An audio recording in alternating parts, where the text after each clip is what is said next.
Welcome to the Endo Belly Girl podcast. I'm your host, Alyssa Chavez. I'm a nutritional therapy practitioner and restorative wellness practitioner on a mission to change the way that we support women with endometriosis. Endo is a full-body disease that impacts your mind, body, and spirit in countless ways that aren't often addressed the way that women truly deserve. We are here to talk about all of it. Please keep in mind that the content of this show has been created for educational purposes only and should never be used as a replacement for medical diagnosis or treatment. Hey, my friend, and welcome back to the Endo Belly Girl podcast. I'm Alyssa Chavez, your host and your friendly neighborhood functional nutritionist specializing in endometriosis.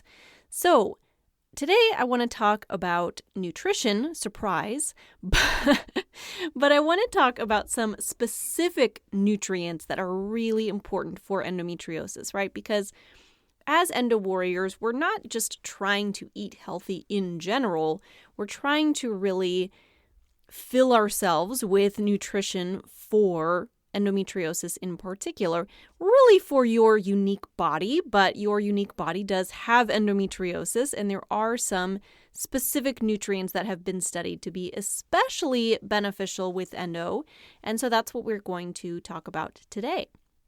Because let's be real, diet is kind of downplayed in our society.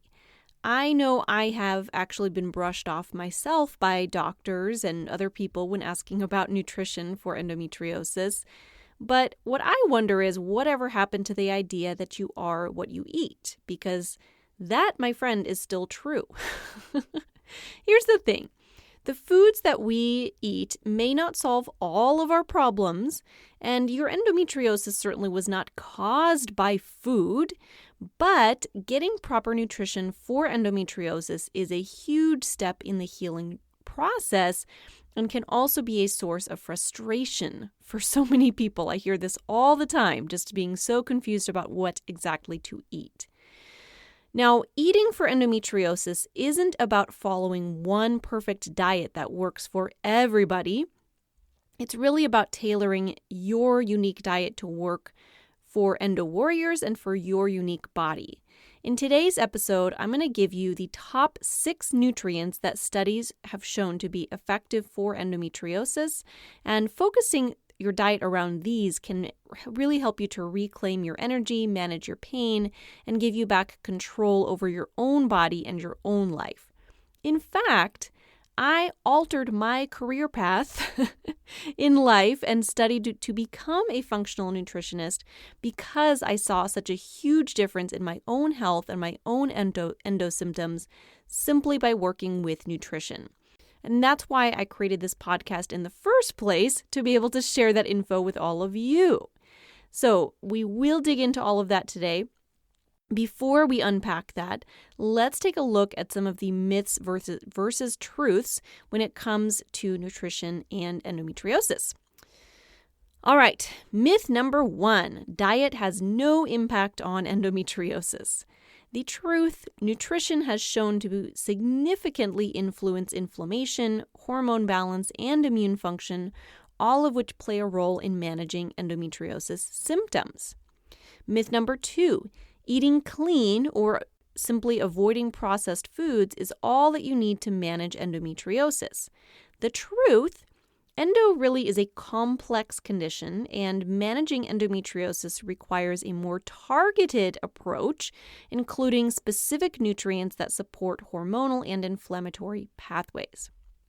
Myth number 3, all women with endometriosis need the same diet plan. Truth, each person with endometriosis has unique triggers and needs, so nutrition plans should be tailored to individual symptoms, lifestyle, and sensitivities for best results. Now, the nutrients that we're going to cover today are, though, the top nutrients needed to support your endo body that have really been covered well in research and in my personal experience, in my own body, and in my clinical practice, to be effective for endometriosis. So if you would like to learn more about tailoring your nutrition needs to your unique body as well, Be sure to stay tuned until the end of the episode because I have something just for you. Okay, so let's dig in. Now, I want to note, as I'm digging into the top 6 nutrients that I recommend for endometriosis, that these are not necessarily in any order of importance. Honestly, that was too hard of a choice. It was like trying to pick your favorite child. Your goal really is just to get all of these nutrients. So I have them in, numbered 1 through 6, but that doesn't mean one is more important than the other. That's just too hard to pick which one is most important. I love all of them. I'm staying neutral here, so I just wanted to mention that. All right. Nutrient number 1, antioxidants. Now, I'm kind of cheating here, to be honest, because antioxidants are really more of a category of nutrients rather than a single nutrient, but that's okay. I'm just going to run with it. Now, antioxidants really covers a wide array of nutrients and, in fact, even covers some of the other nutrients that I'm going to talk about later, but that's all right. I'm just going to cover in this section today, I really wanted to talk about 3 of the top antioxidant nutrients, which include vitamin C, vitamin A, and vitamin E. Now, when we're talking antioxidants, basically what those do in your body is they help to reduce oxidative stress, clean up free radicals, which is all super important for anti-inflammatory purposes. I'm not going to go into all the science of that today because that's not really the point of today's episode, maybe in a future episode, but just know that it's really super important, the antioxidants, for helping to reduce inflammation in your body, which is key for endometriosis. So let's take a look at some of those individual nutrients under this category. So vitamin A is an important one for immune function. It's anti-inflammatory. Best food options for vitamin A include egg yolks. Yes, eat the yolks. If you're just eating the egg whites, you're not getting in your vitamin A, which is super important. Really vital one for immune function, so you want to get in that vitamin A. Cod liver oil, I like to supplement with this. Sure, you can eat cod livers if that makes you happy, or you can supplement with cod liver oil, which is what I recommend. I do recommend doing that in capsule form rather than a liquid form, actually, because it's more shelf stable that way. The liquid forms, actually, it's much easier for it to go rancid and not be so good for your body. And also you want to look for a really high quality oil. Nordic Naturals is a good brand to look at for that. And then you also want to look at other food options for vitamin A, also include grass-fed beef, liver, and grass-fed butter are all great options. Vitamin C and E are also wonderful immune supports and also help to support tissue healing and repair and reduce inflammation. Food sources of vitamin E include avocados, sunflower seeds, olive oil, almonds, and some fruits and veggies. Vitamin C is very rich in a lot of fruits and veggies. Some of the top ones include bell peppers, broccoli, strawberries, and citrus fruits. Now, to ensure that you're getting lots of antioxidants in general without getting too crazy nitpicky, you want to focus in on those food sources like eggs and red meat and grass-fed butter, and also eat lots of veggies. Just think all the colors of the rainbow, especially those dark, rich, vibrant colors are going to be really high in antioxidants. Okay, nutrient number 2 on our list is omega-3s. Omega-3s are an essential fatty acid, and when I say essential, what that means is that your body can't make these. You have to consume omega-3s in order to get them into your body. These types of fats are very powerful anti-inflammatories, which can be really helpful in reducing pain levels, which we all need. Best sources include fish like salmon, mackerel, herring, sardines, and anchovies. I heard a good acronym for that recently, which was SMASH is a good way to remember that. So salmon, mackerel, anchovies, sardines, herring. If you kind of go through the letters in there, it spells out, or the first letter of each of those fish, it spells out SMASH, which I found helpful to remember. There are some plant sources like flax, chia, and walnuts, although I think it's important to know that you want both the EPA and DHA that come in the omega-3s, and the plant sources are not complete sources of that, so just have an awareness. You definitely want to be getting some of those fish in your diet as well. Now, if you're not eating a lot of fish, it is a good idea to supplement that good cod liver oil that we talked about. That's rich in vitamin A. Guess what? It also is rich in omega-3s, so it's kind of a win-win on that.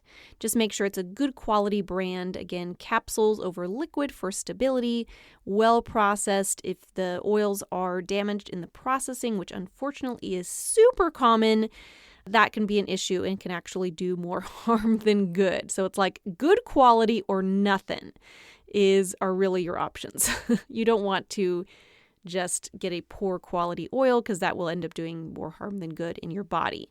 Nordic Naturals is kind of my go-to brand on that, and it's pretty easy to find. Okay, nutrient number 3 on my list here is vitamin D, specifically vitamin D3. Another important one for immune function. It's also necessary for fertility and helping to decrease inflammation in your body. In fact, there have been studies done on vitamin D specifically showing that there was an increase in endometriosis symptoms and pelvic pain when there was low vitamin D levels.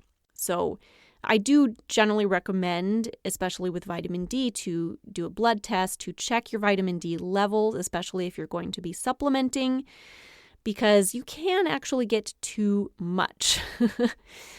Best way, honestly, to get vitamin D is sunshine.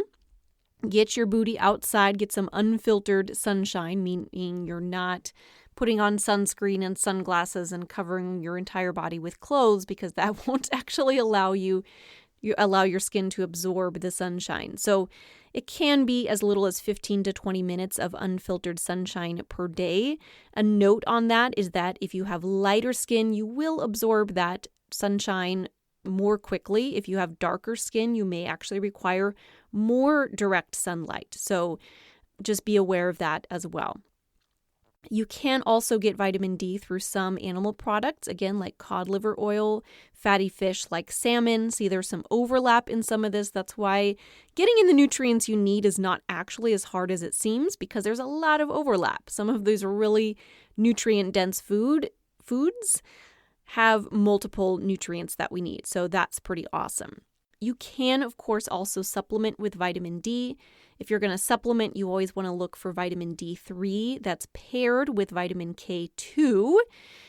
But you, again, always want to test and monitor when you are supplementing, because it is possible to have too much vitamin D, and that can impact other things in your body like your thyroid. Okay, nutrient number 4 on my list here is magnesium. Love me some magnesium. In fact, I love it so much, I did a whole episode just on magnesium. That was episode number 47, which I will link to in the show notes if you really want to take a deep dive into magnesium. Today's kind of more of an overview of these nutrients, kind of a quick snapshot, but I do like to unpack specific nutrients sometimes, and I did do that with magnesium. Magnesium does help with muscle relaxation, so especially if you deal a lot with cramping around your periods, magnesium can be really, really helpful for that. It's also really good for stress and nervous system management, and honestly, so much more. I'm not going to list out all of the helpful functions of magnesium because we would be here all day, but those are kind of the most important parts for Endo Warriors. Oftentimes, if you have magnesium deficiency, that can show up in symptoms like painful periods, hello endo, PMS, headaches, muscle aches and pains, even depression or anxiety can pop up with low magnesium. Magnesium does help support that antioxidant activity that we talked about, helps reduce inflammation and pain. So if you want to make sure that you're getting enough magnesium in your body, really focus in on magnesium-rich foods, which includes nuts and seeds Lots of veggies, cacao, hello chocolate. Beans are another good source of magnesium. I do want to mention here, though, I think it's important to note that it's actually really difficult to get enough magnesium through food alone because these days our soils are very depleted. Once upon a time, it was probably very possible to get enough magnesium just through our food, but unfortunately with our modern food system, our soils have been impacted and therefore the produce that comes out of those soils has been impacted and they're just not as nutrient dense as they once were. So I actually do recommend supplementing with magnesium. That's a supplement that I recommend to pretty much every client who walks through my door, metaphorically, of course, because I run my practice virtually, but I do generally recommend magnesium supplementation. Magnesium glycinate is my go-to form. Magnesium does come in different forms, and you want one that is bioavailable and won't have a lot of impact on your bowels. So magnesium glycinate is a good option there. Okay, nutrient number 5 is iron. Iron is really necessary for energy production. It's used to make hemoglobin in your blood, aka it helps with your blood flow, so super important for your uterus and your ovaries and fertility and all the things there. And iron deficiency also increases that oxidative stress that we talked about earlier. That's super important for endo. I feel like I will be talking about that more in a future episode and really unpacking what that means and what that looks like, but just wanted to be mentioning that today because it's important when it comes to these nutrients. Heavy menstrual bleeding also can decrease iron stores in your body. So if you have really heavy periods, you may want to take a look at your iron levels. That's another one that you can easily test in your blood. I do recommend if you're testing iron to get like a full iron panel. So you're looking at iron, you're looking at ferritin, which is the stored form of iron.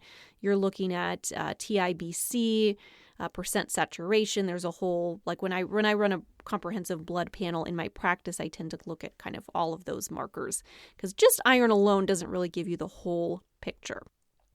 Iron deficiency in your body can look like fatigue, shortness of breath, dizziness, pale skin, headaches. Those are some of the things that come up with iron deficiency.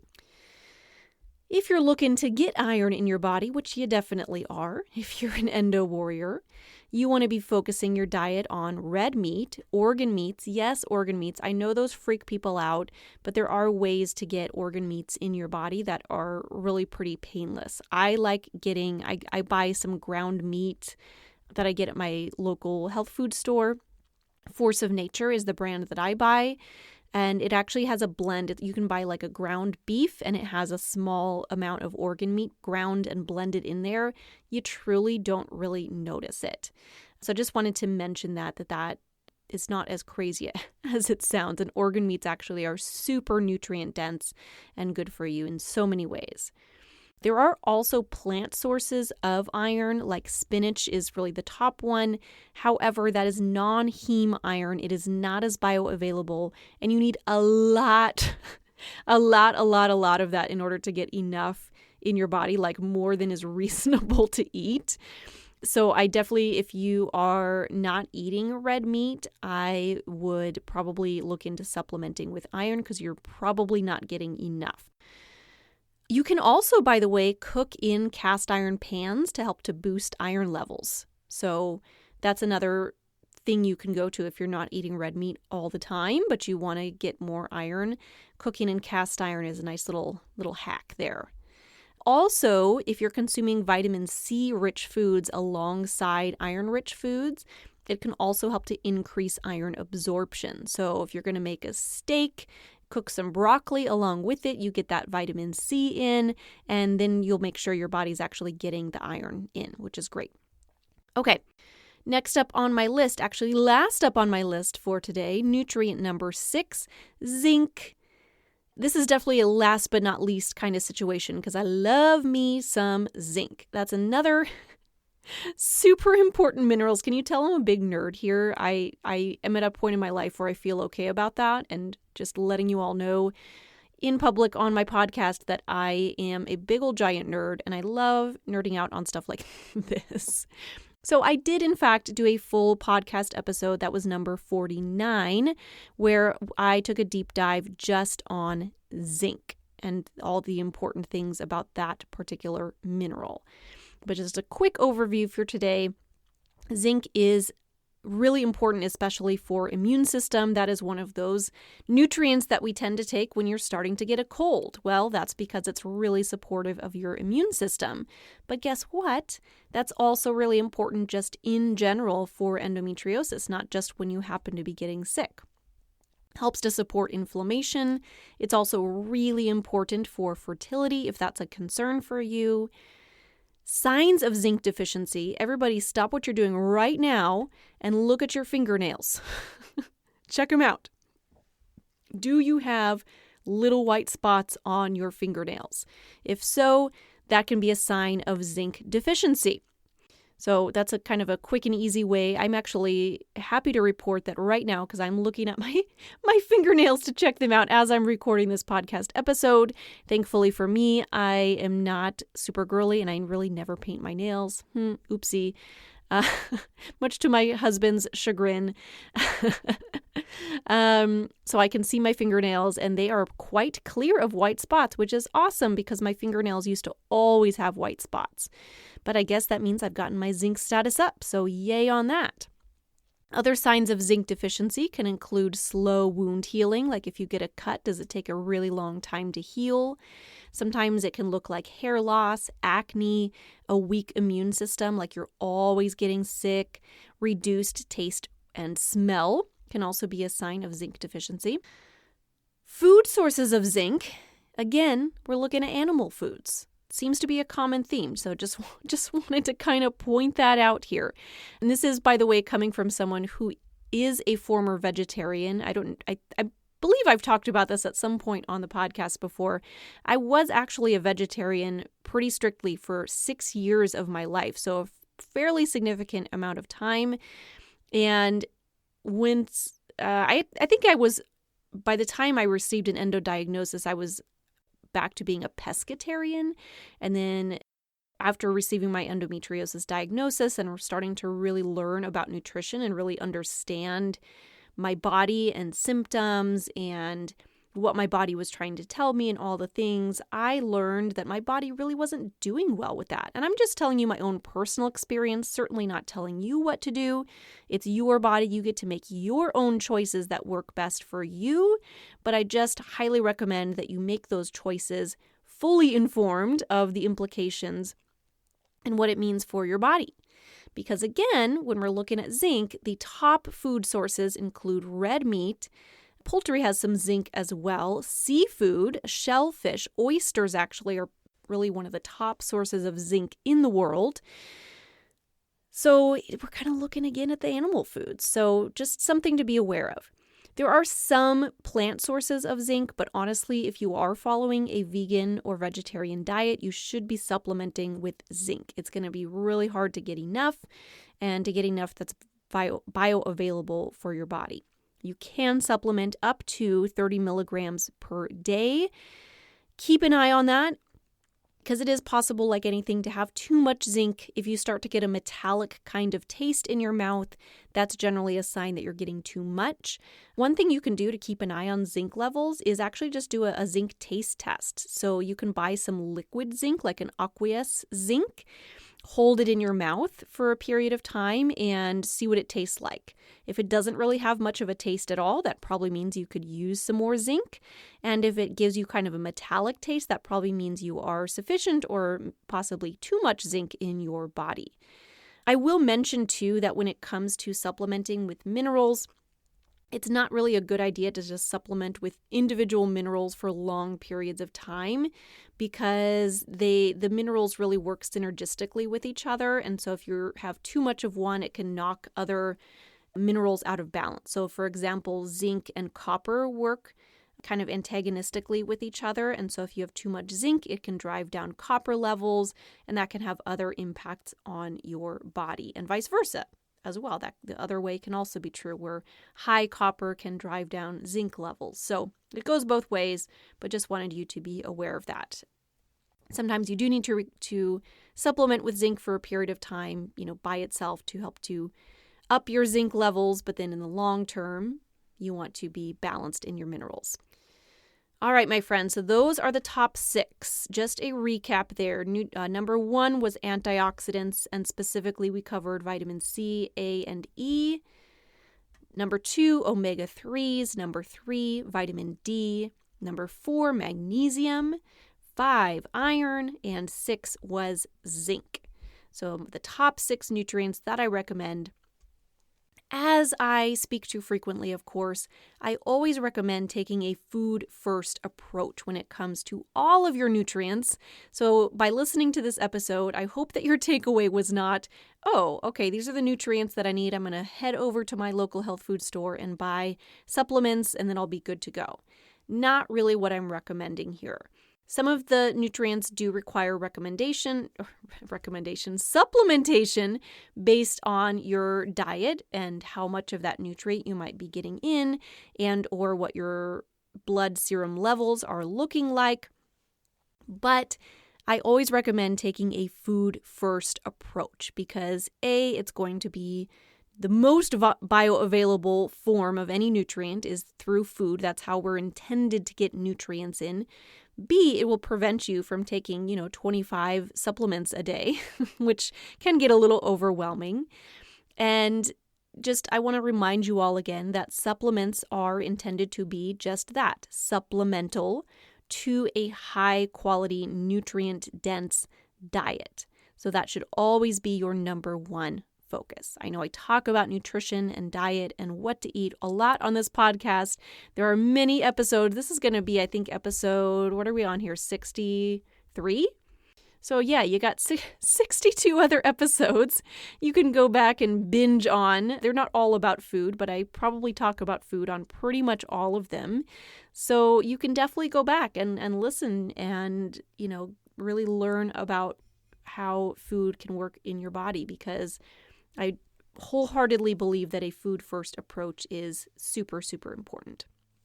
Okay, and then as promised, I wanted to mention here as well that, all of the nutrients we talked about today are super important, of course, but if you're looking for more of that bio-individuality, more understanding of what to eat and how to make that work for your unique body, I have a resource for you that I'm going to link to in the show notes.